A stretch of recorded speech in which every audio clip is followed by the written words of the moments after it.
right? There is multiple reasons why a person would have inflammation in their gut or be overweight, but these block your body's capacity to heal. So I'll start with the gut healing aspect of it. So these particular foods have something called disaccharide molecules, which are double sugar molecules. So people often think of these foods as being just because they're natural, that they're plants, they're healthy, but not realizing that how high in carbohydrates they are, and that carbohydrates are basically sugar once the body breaks down the carbohydrate. So in particular, these sugar molecules, disaccharides, they are hard for somebody to digest who has a leaky gut. So what happens when you have a leaky gut is you have these holes in your gut that are basically opening up too wide. So normally what happens is we completely digest a food, and then these little, they're called tight junctions, they open up, and then the nutrients that the food has been broken down into goes through into what's called your hepatic portal vein, goes to the liver, and then the liver decides where those nutrients go. But if you have a leaky gut, food molecules, undigested particles of food are actually going into your bloodstream. That's what triggers food sensitivities, right? Because you're not supposed to have whole pieces of food going into your bloodstream. You're supposed to have nutrients going into your bloodstream. So the reason why that those are getting in is because of the inflammation of the gut, but also, so the gut's inflamed and it's making those holes like stay open. They're not closing completely. So these foods can just get through. Plus, because the digestive system is compromised, it's just not even breaking the food down properly. So when it opens, regardless, it just can get in. Then the other side of it is when you have inflammation in your gut, you're also going to have your dysbiosis in your gut. You're not going to have the optimal ratio of bacteria. Your gut microbiome is going to be off. So you're going to have too many good or bad bacteria and not very many good bacteria. Now, your bad bacteria is called bad bacteria because it's just growing in amounts that it shouldn't be growing in. So those so-called bad bacteria are indigenous to your system. They need to be there. The reason they're there is to decompose you when you die. But if you eat foods that feed the growth of them, which is lots of sugar and processed foods, then you're feeding those bacteria when you're still alive. And they produce all sorts of negative effects in your body, all sorts of disease states. So we want to feed the growth of beneficial bacteria to have optimal health and digestion. So, but one of the things that is a problem when we don't have enough good bacteria is they are the food for a certain kind of cell that produces enzymes that is on your intestinal tract. So you have these little microvilli, right? These little things sticking up on your intestinal lining. And they have these cells called enterocytes that produce enzymes. And those enzymes are what break down those disaccharide molecules into simple sugars. But when that's weakened because of inflammation and because they don't have their food, which is the good bacteria, to keep them well nourished and functioning optimally, then you'll not produce enough enzymes. So you will not break down those starches very well at all. And this causes even more inflammation in the gut. So these foods that are starchy, like oats, quinoa, yams, potatoes, and corn, they are going to stop your body from being able to heal. They're going to cause inflammation, even though they are natural whole foods. So while they may be healthy for the general population that is actually healthy, they're not healthy for somebody who's having low digestive capacity and inflammation in the gut. So they need to be avoided while at the same time consuming foods that actually support your gut to heal. So it's part of something that you have to eliminate. When you have a leaky gut and inflammation in the gut, you have to avoid any food that's causing any symptoms, even if it's a healthy food. So it might not even be on this list. These are just the top ones. The other problems with those foods, in particular, not yams, in particular, the grains, right? So your corn and your quinoa and the, well, corn is not really a grain, but um, so we've got quinoa and oats, right? So those are have anti-nutrients in them. So in particular, the oats have a lot of phytic acid, and phytic acid is inflammatory on the gut. It will literally, it's acidic, right? So if you're already inflamed in your gut and you're eating all this oats, then you're going to create more inflammation in the gut. In fact, you could be eating so much oats that you could be, really deepening that inflammation, right? Because some of these foods are foods that people eat over and over and over and over again. They're like daily foods, right? If it's oatmeal for breakfast every day, it's oatmeal for breakfast every day. It's like inflammation constantly. So there's the phytic acid is the one thing. And then quinoa also has these saponins on it, which are also acidic and inflammatory. So they will cause more irritation to the gut as well. And most people don't really know about that. So they don't rinse it properly, and then they don't prepare it properly. So then they just make their gut problems worse. And a lot of times people go on to quinoa because they're gluten free now, right? So they go off wheat. Now they go on to their quinoa. And at first they feel better because at least they're not, putting more inflammatory wheat in their body. But now they have something else that's going to be irritating their intestinal tract, right? So then you don't get that gut healing. It's just one thing that's not helping to another thing that's not helping. And it's just, that's why oftentimes when they're diagnosed with celiac disease, for example, then later, they can't tolerate the rice they're eating anymore. They can't tolerate the quinoa they're eating anymore. And, end up getting this leaky gut keeps on going on. This inflammation in the gut doesn't actually get addressed. And then it's just more and more things that that a person ends up being intolerant to and causes the inflammation. And then they get diagnosed with more autoimmune diseases and blah, blah, blah, and just goes on, right? There's no actually attending to this at the level of the root cause. So there's those two have extra reason why they're hard on your gut when you're trying to heal. And then we have the popcorn. It's highly correlated that I have noticed with people that come to me for gut issue stuff, that they're popcorn-aholics. They love popcorn. And popcorn is like, it's just, imagine if you're already inflamed, right? Your gut is inflamed. And it's like popcorn is abrasive, right? So now it's like cutting your intestines every time you're digesting it.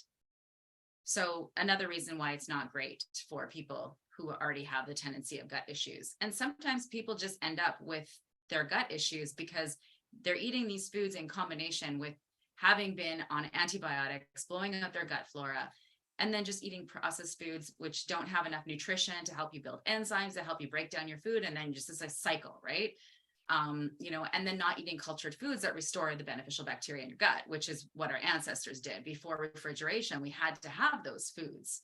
And we had a steady stream of beneficial bacteria in through our diet that we don't get now. And we even forest bathing, we get beneficial bacteria from being out in nature. And a lot of people don't even spend any time in nature. So we've taken away all the things that would help our gut stay healthy. And then we've added in a lot of things that are not healthy for our guts. Even wheat, right? Like the wheat has been like hybridized and then it's been sprayed and has the glyphosate on it, which kills the good bacteria in your gut when you're eating it. So there's probably really no problem with wheat in its, natural form, but it's this shitstorm of all these things together that make us susceptible to inflammation. And then, once we have that inflammation, it can manifest in anywhere in your body. So you might not even feel like digestive issues. You might feel it somewhere else. You might be like, okay, why am I swollen all the time? Like you're showing it in, because we don't always feel physical pain from inflammation. Sometimes it's just swelling and water retention. So heat, pain, and swelling are signs of inflammation, and that can be anywhere in the body. So you may have, instead of having like stomach pain, you might have pain in your ankle or somewhere else, right? In your shoulder. Places where you have old injuries, they flare up. even though it's been a long time and it didn't hurt for 10 years. And now suddenly it hurts there because the inflammation starts in your gut and it becomes systemic. So that's the side on the gut side. Now on the weight loss side, remember I said that those foods, when they break down into like the carbohydrate breaks down into disaccharides. So those are sugar molecules. So once those are broken down into monosaccharides, they're glucose, which is the same as eating sugar or maple syrup or whatever, right? So when a person is overweight, it's obvious, unless they are just eating a really bad diet, that the reason why they're eating certain foods that they could eat before but they can't anymore, and it's making them fat, is because they're insulin resistant to some degree. So there's like a spectrum of insulin resistance. It's not something that one day you are perfectly healthy and the next day you have diabetes. No. Your body gives you many symptoms to tell you you're on the way to being diabetic. Most people, like, thankfully don't get there, but 1 in 4 people is pre-diabetic in Canada. So we're getting to a point where we're having so much carbohydrates and sugar. And then with this emphasis of being plant-based, we're eating more and more carbohydrates, right? Because as soon as you start taking away animal products and replacing them with vegetarian products for your protein, you're automatically going super high carb, right? So for example, if we don't eat meat, but we eat quinoa, then to get the equal amount of protein that's in meat, we have to eat so much more of that food. And that food is all carbohydrate once it's that carbohydrate is broken down into sugar. So we end up actually causing weight gain when we stop eating animal foods. And people have it completely backwards. They think it's all the fat. But if you go to, McDonald's and you eat a burger and fries and a pop, the problem is not the burger. The problem is the bun and the French fries and the drink. That's all sugar. And when you eat more sugar than you need, your body has no choice but to store it as fat. It's just how it works. So when you are overweight and you're eating like a moderate healthy diet, right? You're not like excessively overeating and binging and all this processed food. Then the reason why this happened to me, I was 36 years old, eating a natural whole foods vegetarian diet, getting all my protein from quinoa and chickpeas and beans and lentils and all of those things, right, that we use for protein when we're vegetarian. And I ended up obese, 36 years old, and eating a natural whole foods diet and completely obese.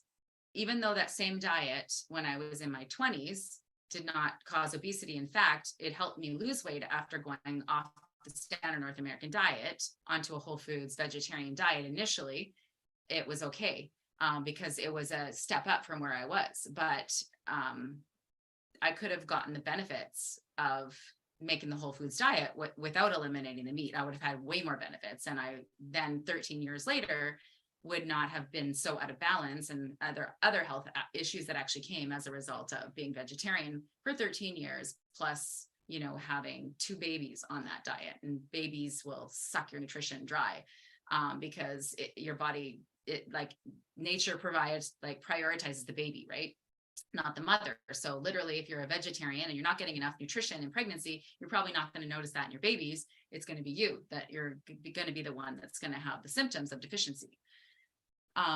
And sometimes people think, oh, well, it's for that to happen, you have to be like a junk food vegan or something. No, you don't have to be a junk food vegan. You can be a whole foods, on a completely whole foods diet, and eating, even balancing your proteins by mixing your grains and your legumes like I did, and still get insulin resistance.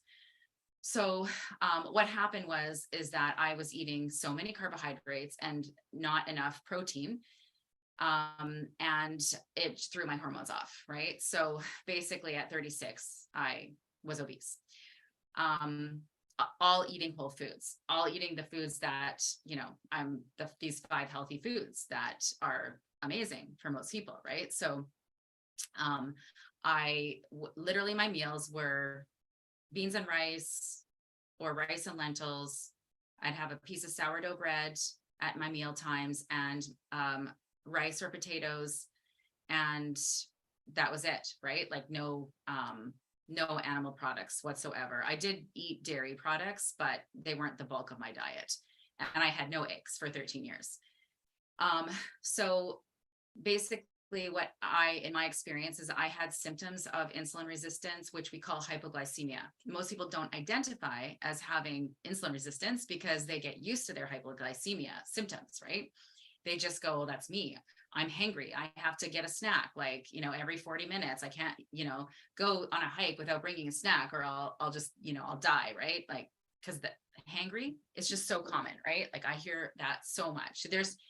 If you do not eat a meal, like literally right now, if you decide to stop eating today, if you don't have insulin resistance, you will have no symptom other than hungry. You're hungry.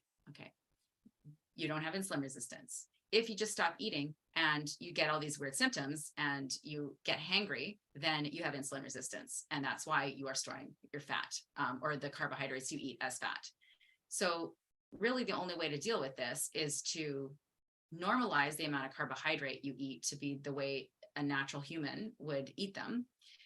The way we eat them now is not natural. Like there's no way that you would be able to have as many carbohydrates as you have in a natural setting without the industrialized food system.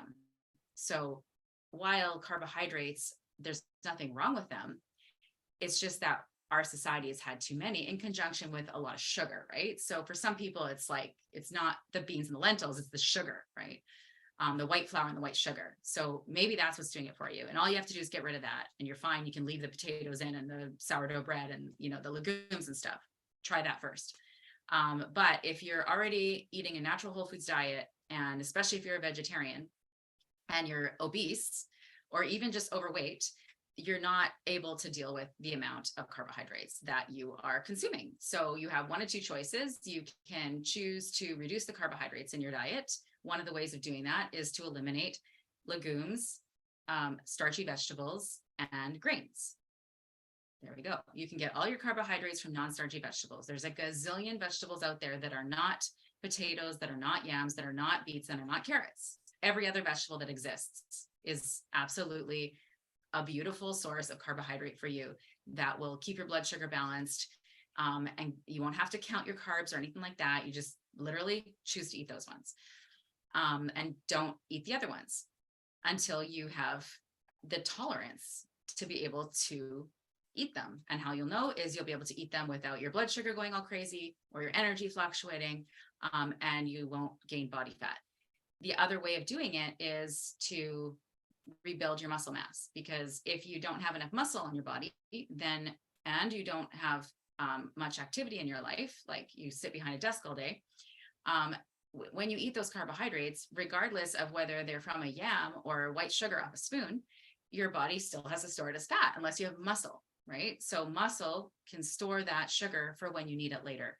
And this is one of the reasons why a lot of people, they got away with something when they're in their 20s and they can't get away with it in their 40s or 50s. They just don't have the muscle mass. So it's simply making a decision. Are you going to reduce your carbohydrates, or would you like to restore your muscle mass? Or even better, to do both, right? That is going to be the healthiest thing for you, because you really don't need a lot of carbohydrates, not in the way that you're told in the Canada Food Guide or whatever, the USDA, food pyramid. That is not, you don't need all that carbohydrate. It's ridiculous. Just go look at how much carbohydrate is recommended. If you follow that, you will not be able to lose weight if you are insulin resistant. So there we have it. That is why these foods that are natural, healthy, whole foods are blocking your ability to heal your gut and lose weight. It's just literally physiology. So if you understand how your body works, and you understand nutrition, which now you do, it's just something that you have to learn to eat in a different way. So I'm just going to quickly share with you that below this video, I'm going to post a link where you can learn more about how I can help you do that. So I have a couple different ways of working together. One is in a private package where we can get your nutritional foundation set up. And then the other way is in a group coaching program. So it's all the same service, but it's just in a group. So I'm going to put that below. And in that program, I'm going to share with you exactly how to do what I said in this video. So it doesn't matter if you want to lose weight or if you want to heal your gut, these are the first steps, or if it's any other health issue that you have. Inflammation is at the root of almost every single health problem. So it doesn't matter what it is, you need to put certain foundational things in place for your body to be able to heal. It needs nutrition, and it needs you to stop doing things to it that are harming it. So the way I look at it, what you need to do is you first of all need to have that whole foods foundation. So I have a e-course that comes with both of those packages, group coaching and private, where I teach you exactly how to go through your kitchen and give it a complete makeover. So you have your basis of whole foods. In that program, I teach everyone how to eat in a way that is anti-inflammatory. So whether you have, say you had gout or high blood pressure, or you need to lose weight, or you have diabetes, it's all the same, right? All these things you need to have a diet that is not inflammatory. So it does that. It teaches you that. Then the next step is to see if you have any nutrient deficiencies, right? So you may have, because of not eating a natural whole foods diet, when you have what you should have been eating displaced with processed foods, now you have nutrient deficiencies. And these nutrient deficiencies cause cravings for other processed foods, right? So it's really hard to eat healthy when you're full of all these cravings due to nutrient deficiency. So we do something that's called a symptomatology test, and it pinpoints symptoms that you have of vitamin and mineral deficiency. So from there, we do that assessment, and then I can give you personalized recommendations for nutrients that you can take as supplements, or nutrients that you want to eat more of in your diet. So specific foods that are a match to your unique situation. And then we want to look and see if you have balanced meals, right? So if you are not eating your food properly, balancing your food on your plate properly, then you're going to continue to have micronutrient deficiencies because you're not eating the macros completely right. You're like I was doing, for example, as a vegetarian, I was not eating it right. And I know that, and even in a more scientific way, because I plugged everything I ate into an app to see, was I getting enough protein? Was I getting enough calcium? Was I getting enough iron? And I was constantly not getting enough of those things, even on a natural whole foods diet, okay, where I was conscious of protein. So you have to figure that out. You have to make sure you know how to actually plate your food so that you're getting those macronutrients balanced, okay? So we've got the whole foods foundation. Then we make sure we are getting enough of our vitamins and minerals and the proper ratios of our macronutrients, which are carbohydrates, proteins, and fats. You need to know which ones to choose. Especially when it comes to fats, right? Because, fat doesn't make you fat, but if you choose the wrong fats, that can be really unhealthy and drive inflammation in your body. So all that needs to be handled. Then we look at, do you have any body system imbalances? Are any parts of your body asking for attention? So your body speaks to you through symptoms. So when your body gives you symptom, that's not for you to go and suppress with a drug. That's for you to figure out what your body's trying to say. So when you have symptoms of certain organs or body systems being out of balance, what you actually have to do is find out what organ or system that is those symptoms are coming from, and then nourish that organ or system into a state of optimal health. And that you can use food as medicine, right? So we've talked about food as nutrients and nutrition, but you can actually use food as medicine to balance your body system. So we have an assessment for that to see which of your organ systems are most out of balance, and then giving you a specific protocol for that is designed for that particular body system balance. And it's all based on holistic nutrition. So all coming from a natural mindset, natural food, and even exercises to explore the metaphysical aspect of why you may be susceptible to imbalance in that body, that part of your body that's actually related to the metaphysical. So mindset and emotion really can actually affect your body, right? So we always think of, health as the body as being physical, but actually our mindset and our emotions, especially our emotions, can actually cause blockages in our energy systems. And that blockage can cause things to not optimally flow properly through that organ, or nutrition not to be able to get there optimally, or toxins not to be able to leave easily because of the energetic block that's coming from the mind and the emotions. So it's a 4-step process, and it can happen one-on-one. We can do it together, just you and me here in my office here in Kelowna, or you can meet with me on Zoom, or we can do it in a group, and you can connect with other people. And I don't know, I like the group because you can also learn more there. You get questions answered that you didn't even know you had because of somebody else's questions. So there we have it. Again, I'll put the link under the video, and hope to be able to work with you in the near future. Or if you're a do-it-yourselfer, I have e-courses as well on my website. I'll post those below. Or, if you're like one of those people that just like intellectually gets it, you know what to do because you heard this live stream.